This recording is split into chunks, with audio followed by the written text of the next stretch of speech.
Čaute, konečne prišla na raz zákazka, ktorej výrobu vám môžem aj ukázať. Sú to tieto rúčky do sekery. Vyrábali sme ich na základe fyzického modelu od zákazníka. Môžeme to vyrábať dvoma spôsobmi. A to kopírovaním presne tejto rúčky a vyrábaním replik aj s vadami a nerovnosťami, ktoré vznikli pri ručnom opracovaní. Alebo mieć svoj ten druhý spôsob, prekresliť vo Fusione a vyrábať to na štvorosej fréze. Ak vás zaujíma, ako sme to vyrábali, budem rád, ak si pozriete celé video do konca. Čaute. V krátkosti vám ukážem, ako vznikal model pre tento projekt. Ako prvé sme si ručku vyfotili vo fotostane z vrchu a z boku, aby sme to mohli poriadne obkresliť. Toto je výsledný produkt, k nemu sa dostaneme, ale fotka bokorysu, fotka nárysu. Oni sú presne v tých rovinách, v akom je aj tá rúčka fotená. V programe viem tú fotku nakalibrovať, aby mala presný rozmer, aký potrebujem, aby som to vedel obkreslovať.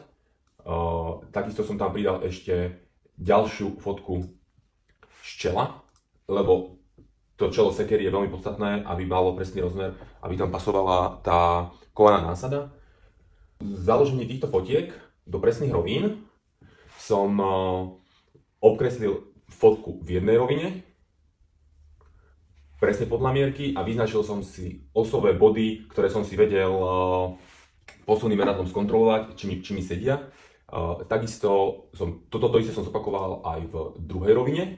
Tým pádom mi vznikla takáto sieť bodov, podľa ktorých som sa už mohol orientovať vo výkrese.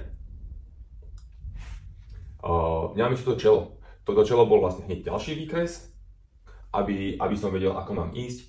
A postupne som pridával na všetky miesta, kde som potreboval nejaký bod, ktorý bol podstatný, tak tvar tej sekery sa vlastne postupne už objavoval aj v tých rezoch, aby sa mi toto je koniec, pred koncom, všade, kde sa trošku menil ten tvar, tak som to potreboval mať zakreslené.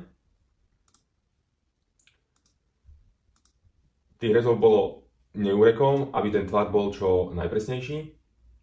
A potom, vlastne už keď som mal všetky rezy spravené a nakreslené aj tie vodiace linky, ktoré boli vlastne 4, lebo sú to vlastne všetky 4 strany tej rukovete, pravá, ľavá a takto isto pravá, ľavá z druhého pohľadu, tak som to vlastne pospájal, označil som si všetky rezy a pospájal som ich tými vodiacimi linkami obvodovými a z toho vlastne, to bolo všetko funkciou loft, aby mi to urobilo presne ten tvar, čo potrebujem.